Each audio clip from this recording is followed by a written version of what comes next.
Hello friend, আমি অতনু আর আপনারা দেখছেন আমার ইউটিউব চ্যানেল। আজকে যে বিষয়ে আলোচনা করব তা হচ্ছে ESIC employee state insurance corporation. ESIC free treatment, free চিকিৎসা, মেডিকেল বেনিফিট কিভাবে পাবেন। ইএসআই কার্ড যদি আপনার থেকে থাকে, আপনি যদি কোথায় চাকরি করেন সেক্ষেত্রে আপনার ইএসআই বা আপনি যদি কোনো এস্টাবলিশড আপনার থেকে থাকে, আপনার আন্ডারে অনেকে কাজ করে, সেই হিসাবে এই মেডিকেল ফেসিলিটিটা পাওয়া যায় অল ওভার ইন্ডিয়াতে। আজকে বেসিক্যালি ইএসআইয়ের উপরেই বেশ কিছু কোশ্চেন নিয়ে টোটাল মোট 10টা প্রশ্ন আপনাদেরই করা। 10টা প্রশ্ন নিয়েই আমি আজকে এই ভিডিওটা বানাবো, 10টা প্রশ্নের উত্তর দেব। আর আপনার যদি কিছু প্রশ্ন বা জিজ্ঞাসা থাকে ভিডিও শেষে কমেন্ট করতে পারেন, আমি আপনার কমেন্টের মেসেজে উত্তর দিয়ে আপনার যে প্রবলেম সেটা সলভ করে দেওয়ার চেষ্টা করি। চলুন তাহলে দেখে নেওয়া যাক 10টা প্রশ্নের আজকের প্রশ্ন কী আছে। প্রথমটা হচ্ছে, ইএসআইসি কি দাঁতের চিকিৎসা কভার করে বা দাঁতের চিকিৎসা করা যায়?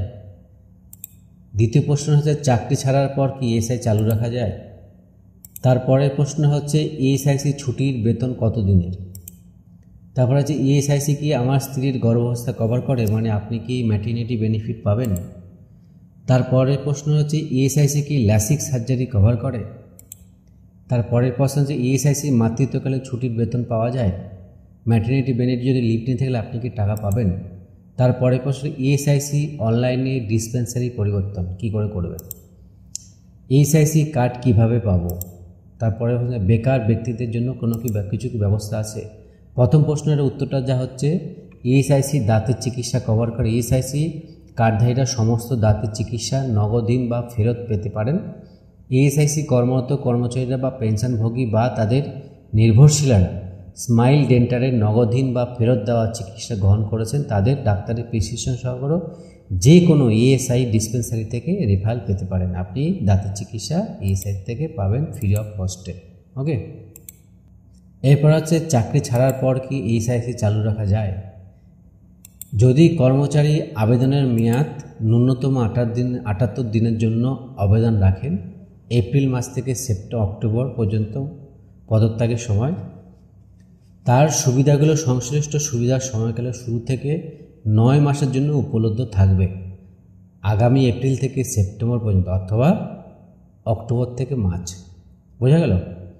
আপনি যদি ন্যূনতম 78 দিন কাজ করেন তাহলে আপনি 9 মাসের জন্য তার ফেসিলিটি পাবেন যদি আপনি চাকরি ছেড়ে দেন। তারপরে প্রশ্ন হচ্ছে, ইএসআইসি ছুটির বেতন কত দিনের? এটা হচ্ছে নির্ধারিত সার্টিফিকেট হলো ফর্ম 7 এবং 8। অসুস্থতার সুবিধা হলো গড় দৈনিক মজুরি 70% অ্যান্ড 91 দিনের জন্য পদেয় এবং 2 টানা বেনিফিট সময়ের মধ্যে, 2টো টানা বেনিফিটের মধ্যে। ওকে, মানে 1 বছরের মধ্যে 70% আপনার মজুরি 70% পর্যন্ত আপনি পেতে পারেন। এটা হচ্ছে, ইএসআইসি কি আমার স্ত্রীর গর্ভাবস্থা কভার করে? ম্যাটারনিটি বেনিফিটকে আপনি পাবেন, প্রশ্নটা এরকম আর কি। ওকে, ম্যাটারনিটি বেনিফিট ইএসআইসি থেকে পাওয়া যায়, তার জন্য ফর্ম 17, 18, 19, 20, 21 ফর্মের প্রয়োজন হয়। আপনাকে 8 মাস সপ্তাহ বেশি না হলে 2টি বেঁচে থাকা শিশু পর্যন্ত সর্বাধিক 26 সপ্তাহের জন্য মাতৃত্ব সুবিধা পদে পাওয়া যায়। তার জন্য এই ফর্মগুলো আপনাকে প্রথমে ফিল আপ করে নিতে হবে। আপনার লোকাল ইএসআই যে অফিস আছে সেখানে আপনি একবার যোগাযোগ করে নেবেন। ইএসআইসিকে ল্যাসিক সার্জারির ব্যবস্থা করে? ল্যাসিক সার্জারি কি ইএসআই থেকে হয়? ফলস্বরূপ বেশিরভাগ স্বাস্থ্য বিমা পরিকল্পনা এই বিষয়গত এবং নির্বাচনী পদ্ধতির জন্য কভারেজ অফার করে না। ভারতে যেমন ইএসআইসি সুবিধার জন্য ল্যাসিক সার্জারি কভারেজ অন্তর্ভুক্ত নয়। ইএসআইসি সাধারণত প্রধান চিকিৎসা পদ্ধতির পাশাপাশি অসুস্থতা ও আঘাতগুলিকে অধিকার বেশি দেয়। ওকে, তার মানে এখান থেকে ইএসআইসিতে ল্যাসিক সুবিধাটা পাওয়া যায় না। ইএসআইসি মাতৃত্বকালীন ছুটির বেতন পাওয়া যায়? মাতৃত্বকালীন সুবিধার জন্য যোগ্য হওয়ার জন্য মহিলা কর্মচারীকে পরপর 2টি আবেদনের সময়কাল কমপক্ষে 80 দিনের জন্য আবেদন রাখতে, মানে 80 দিন আপনাকে কমসে কম প্রেজেন্ট থাকতে হবে আপনাকে, বা আপনার টাকা 80 দিনের মতো জমা পড়েছে। মাতৃত্বকালীন সুবিধার হার দৈনিক মজুরির 100% গণনা করে। আপনার যদি পার ডে হাজিরা যা থাকবে তা 100% আপনি সেটা পাবেন। তারপরে ইএসআইসি অনলাইনে ডিসপেন্সারি পরিবর্তন। ইএসআইসি ডিসপেন্সারি আপনি চেঞ্জ করতে পারবেন, তা আপনি নিজে নিজে পারবেন না। তা আপনি যেখানে চাকরি করেন সেই কোম্পানি থেকে আপনি গিয়ে যদি বলেন আপনি যে লোকাল আধার কার্ড বেস করে আপনার যে বাড়ি সেখানে আপনি ডিসপ্যান্সারি চেঞ্জ করতে পারেন, কিন্তু তার আগে একটা কাজ করে নেবেন, যেখানে আপনি চেঞ্জ করতে চান সেই লোকাল অফিসে গিয়ে আগে আপনি চেক করে আসবেন যে এখানে আপনাকে ট্রিটমেন্টটা পাবেন কিনা। কেননা একবার ডিসপ্যান্সারি চেঞ্জ হলে সেকেন্ডবার সেটা চেঞ্জ করা বহুতই সমস্যা। ওকে, তাহলে হচ্ছে ইএসআইসি কার্ড কীভাবে পাবো? সাধারণত ইএসআইসি কার্ড এখন উঠে গেছে, কিন্তু তার অল্টারনেটিভ নাম হচ্ছে ই-পেনশন কার্ড।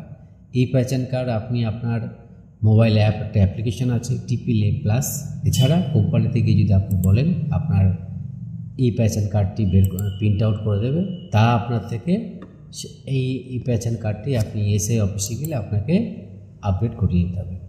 বেকার ব্যক্তিদের জন্য ব্যবস্থা, আপনি কমপক্ষে 3 বছরের ইন্স্যুরেন্স কর্মচারী থাকার পর ছাঁটাই, কর্মক্ষেত্র বন্ধ হয়ে যাওয়া বা স্থায়ী অক্ষমতার কারণে বেকার হয়ে গেলে আপনি এখনও রাজীব গান্ধী শ্রমিক কল্যাণ যোজনার অধীনে নির্দিষ্ট বেনিফিট ভোগ করতে পারেন।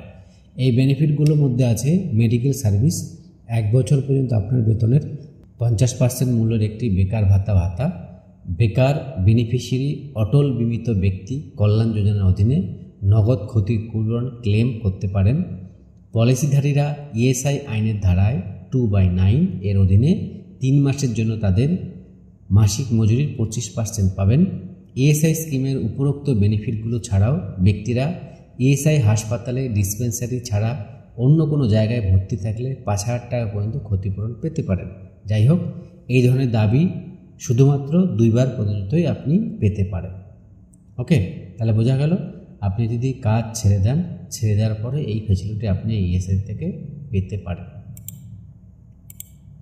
তাহলে আমি আপনাদের ইএসআই সম্বন্ধে কিছু প্রশ্ন আপনাদের ছিল, তা উত্তর দেওয়ার চেষ্টা করলাম।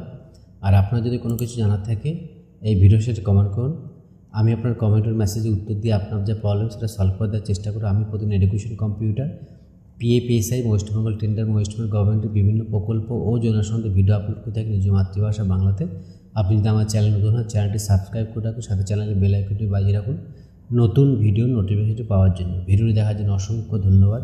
জয় হিন্দ, বন্দে মাতরম।